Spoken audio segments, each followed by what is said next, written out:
my head hurts. Okay. Yeah, be right back.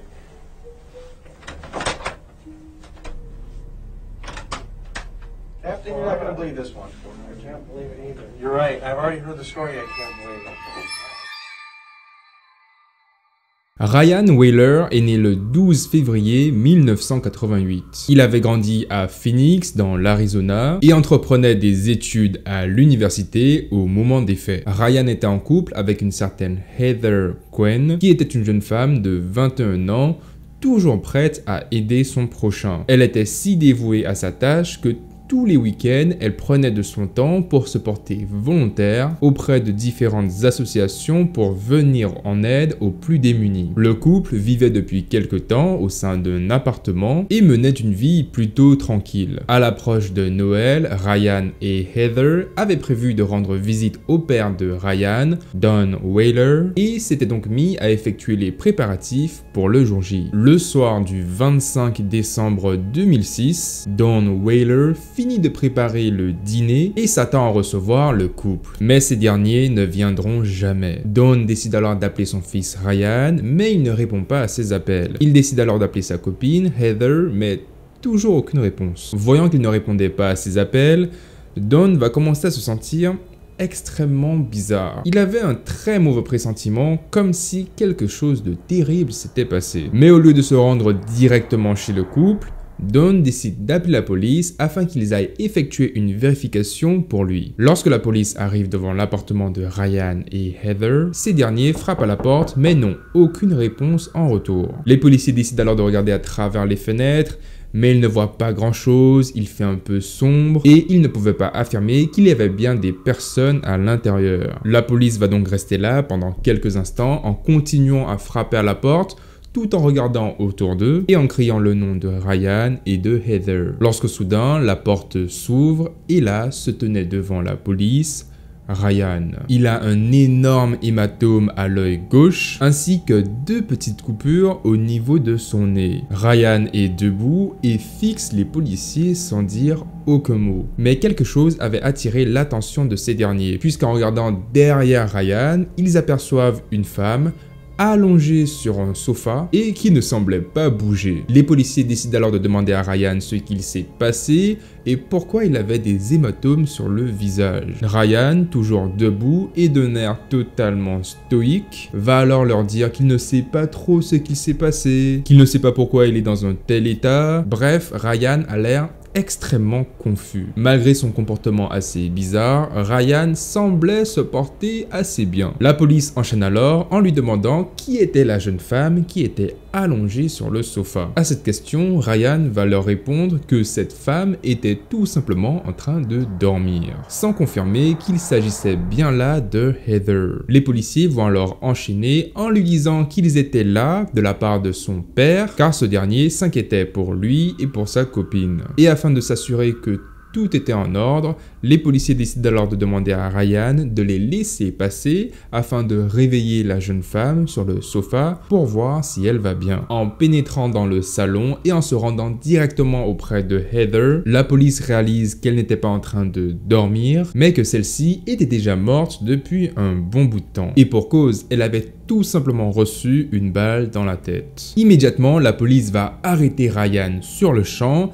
et le mettre à l'arrière d'un fourgon de police. Lors de l'arrestation, Ryan semble confus, il ne comprend pas trop ce qui est en train de se passer, mais il ne se débat pas et va rester plusieurs heures à l'arrière de la voiture en attendant que les policiers ainsi que les experts médico-légaux fassent leur travail. Ces derniers examinent la scène, récoltent les preuves nécessaires et le corps de Heather sera soigneusement emballé puis transféré à la morgue. Finalement, après 6 heures d'attente à l'arrière du fourgon, Ryan sera transporté le 26 décembre à 5 h du matin à la station de police de Phoenix. De là débutera alors un interrogatoire bizarre, incompréhensible, mais surtout qui cachait une réalité beaucoup plus sombre. À son arrivée dans la salle d'interrogatoire, Ryan est habillé avec des vêtements tout blancs et ne porte pas de chaussures. À ce moment-là, Ryan n'est pas menotté, mais il avait des menottes non verrouillées autour des poignets. Et alors que le détective est en train de rassembler les documents nécessaires afin de débuter l'interrogatoire, on peut alors apercevoir Ryan se menotter lui-même son poignet à la table. Puis, quelques instants plus tard, il se couche sur celle-ci et l'instant d'après, Ryan commence à émettre des gémissements de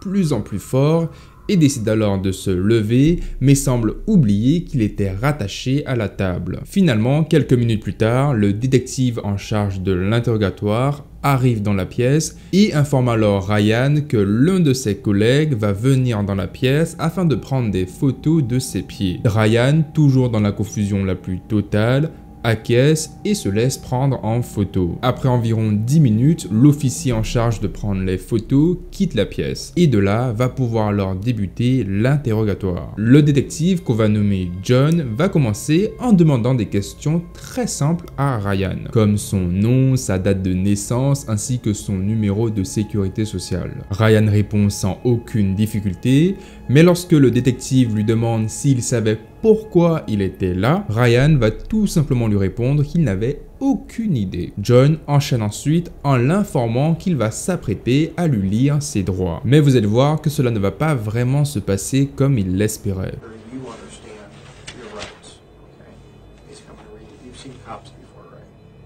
CSI or anything like that? Okay. Ever seen that? No. You've never seen any kind of cop show? Lawyer show? Any kind of show? Yeah. Okay.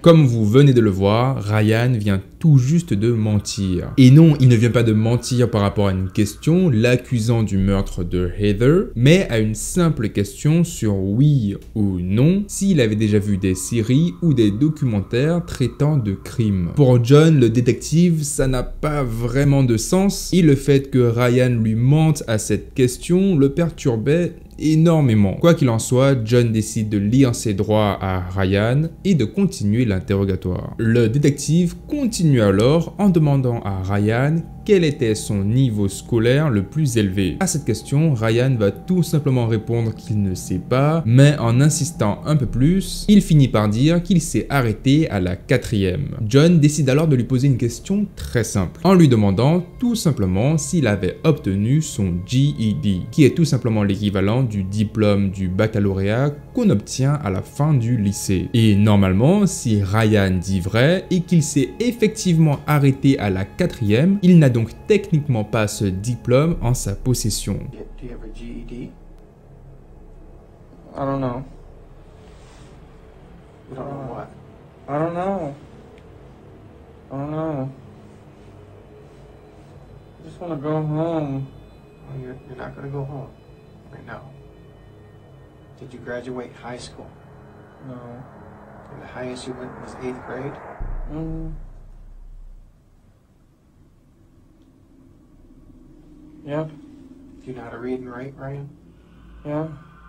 John enchaîne ensuite en demandant à Ryan s'il avait une copine. À cette question, il répond que non, mais lorsqu'on lui demande s'il connaissait une certaine Heather, il va alors répondre oui. Mais la description qu'il va donner d'elle ne correspond pas du tout à la réalité. Il se trompe sur la couleur de ses cheveux, son âge et même son nom de famille. Voyant l'état de son visage, John décide alors de lui demander qu'est-ce qui s'était passé pour qu'il en arrive à ce point. Ryan va alors lui répondre qu'il n'a aucune idée, mais encore une fois, après avoir bien insisté, Ryan finit par donner quelques petits détails. What happened to your face? I don't know. You told the officer just a few minutes ago that someone hit you. Do you remember who hit you? I don't know. I think it was Heather. Why would Heather hit you? I don't know. It was an accident. I forgot why. À partir de là, le détective en est sûr, Ryan est la personne qui a tué Heather, sa copine. Le fait que Ryan ait indiqué que c'était sa copine qui l'avait frappé au niveau de son visage est tout simplement un aveu de culpabilité. Pour John, c'est sûr, les deux se sont disputés, ils en sont venus aux mains et Ryan a tout simplement tué sa copine. Mais au fond de lui, John savait que quelque chose ne clochait pas. L'interrogatoire avait commencé depuis plusieurs minutes, mais Ryan semblait toujours un peu perdu, mentait par rapport à ses réponses, bref, il semble totalement déconnecté de la réalité. Mais voyant qu'il est sur le bon chemin, John, le détective, va alors continuer à demander à Ryan davantage de détails par rapport à ce qu'il s'est passé. Il va volontairement expliquer à Ryan qu'ils avaient retrouvé une femme morte sur le sofa de son salon. En procédant ainsi, John espère que Ryan perde ses moyens et avoue tout son crime. Hey, Ryan, Huh? there's a dead girl in your living room. She's dead? Yes. Heather? I don't know.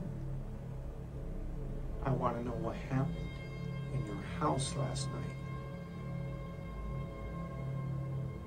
The girl on the couch is dead?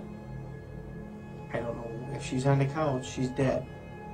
Well, these people came over, Richie and his dad, with shooting arrow, bow, and darts. You know what I'm talking about? Yeah. They hit me and her with those. That's it. They hit you? Yeah. Now it's Richie that hit you, not Heather? No, Richie and his dad. Richie and his dad. They hit you. Yes. Why? Because they're trying to get their stuff. I don't know why. And they had some kind of bow and arrows? Mm-hmm. They each had 2 revolvers and they didn't let off any shells. Okay, you just said they had bow and arrows. Now they have revolvers? That's what I meant. They had revolvers. They have revolvers. Yes. And then what happened? And then they shot us with those. Ryan va commencer à livrer une première version des faits. Le problème, c'est que son récit va changer de nombreuses fois lors de l'interrogatoire, laissant penser à John, le détective, que Ryan était probablement encore une fois en train de mentir. Pour lui, c'est sûr, Ryan avait tué sa copine et essayait tout simplement de se créer un alibi en inventant une histoire. You're saying bows and arrows, you're saying revolvers, and you're saying some other thing, and you're saying they shot you in the eye. Okay? They shot you with a revolver in your eye. Yes. And that's Is it? it a BB gun? No, it was a real gun, man. It was just a If they revolver. shot you in the eye with a revolver, you wouldn't be talking to me right now. How do you know? It was most likely you'd be dead. That's what I thought too, man. I really don't know. You got shot first, Uh-huh. and what happened? Did you fall to the ground? Yeah, I was trying to get up and shit, and I couldn't. I don't Okay. know. And then she got shot? Mm-hmm. What did you do? Nothing. Did you call 911? Uh-uh. Did you see if she was alive? She was sleeping still, and that's it. I just let her sleep. She got shot in the side of the face and you let her sleep? Yes.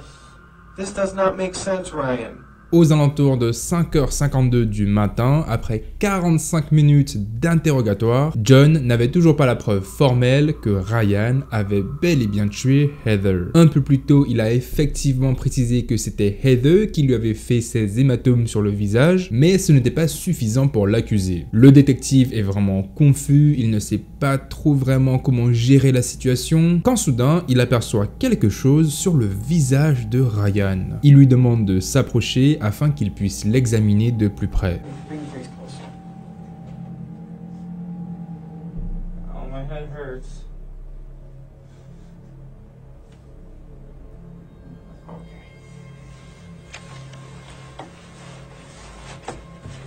Yeah, be right back.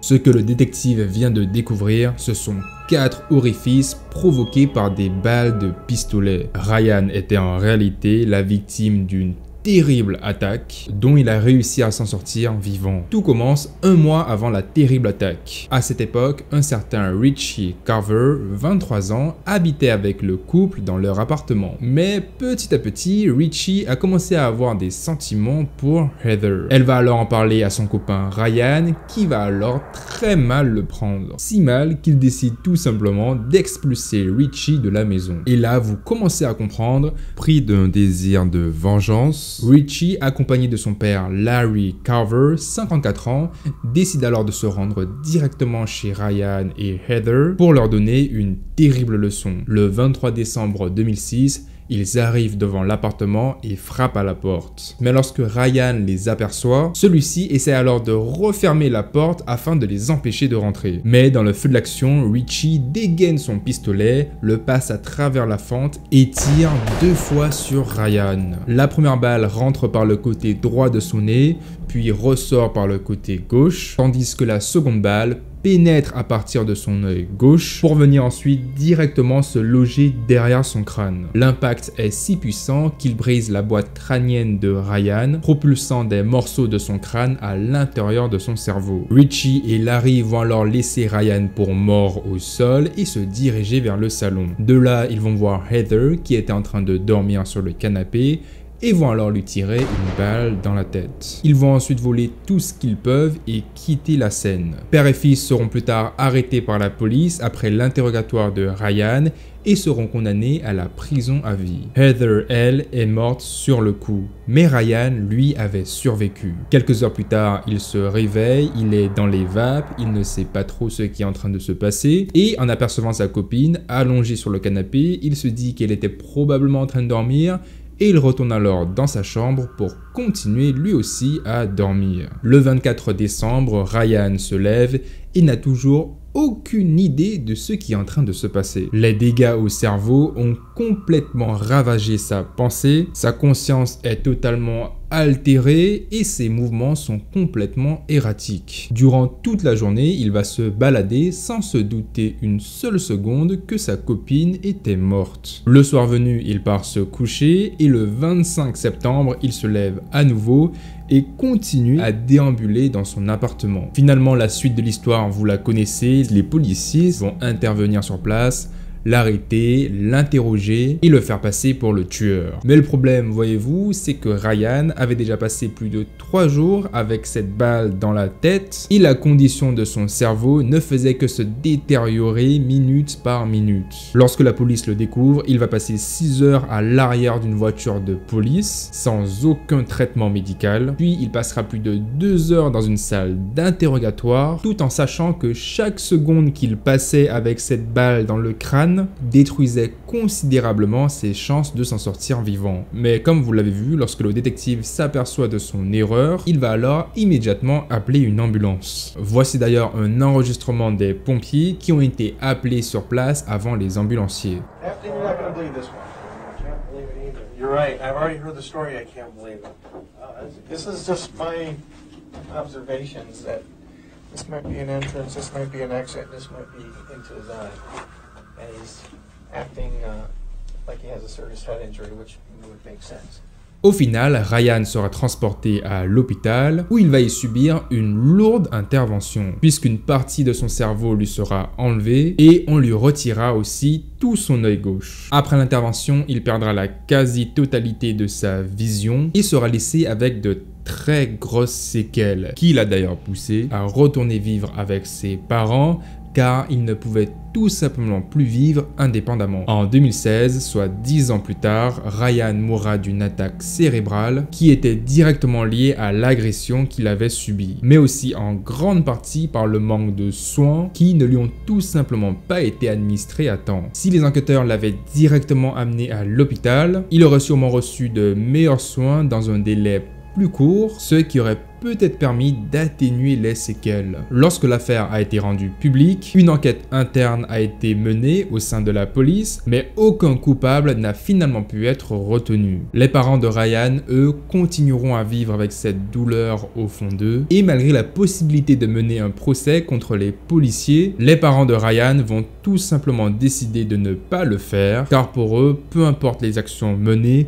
cela ne permettra pas de ramener Ryan à la vie. Les amis, c'est la fin de cette affaire. Dites-moi ce que vous en avez pensé après avoir pris connaissance de la terrible révélation. Sur ce, merci encore énormément à vous. Prenez soin de vous. Je vous dis à la prochaine pour une nouvelle vidéo. C'était Ken Show. Salut.